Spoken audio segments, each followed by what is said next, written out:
Hello and welcome to Down to Earth. I'm Daphne Richards. Our question this week involves the weather. With all of the heat stress on our plants from such an early blast of summer temperatures this year, how can we best help our plants to survive? There's several key things that you can do.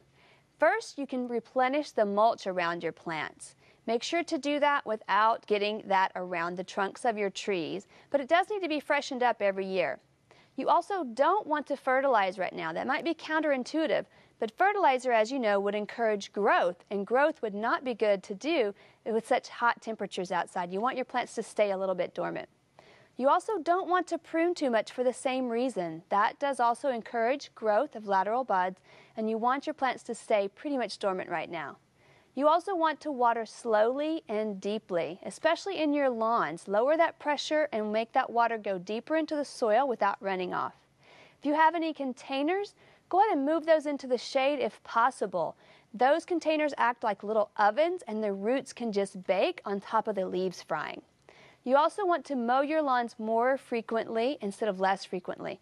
Common thing that people do is to allow their lawns to get too tall before they mow, and then that shocks the lawn.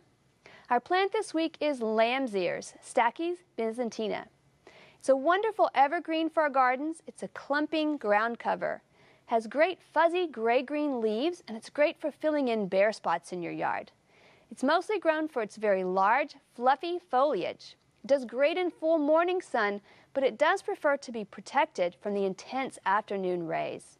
It needs regular watering, but prefers well-drained soil, so be very careful and don't overwater this plant or it will rot. Water it in the morning if at all possible, so that those thick leaves will dry.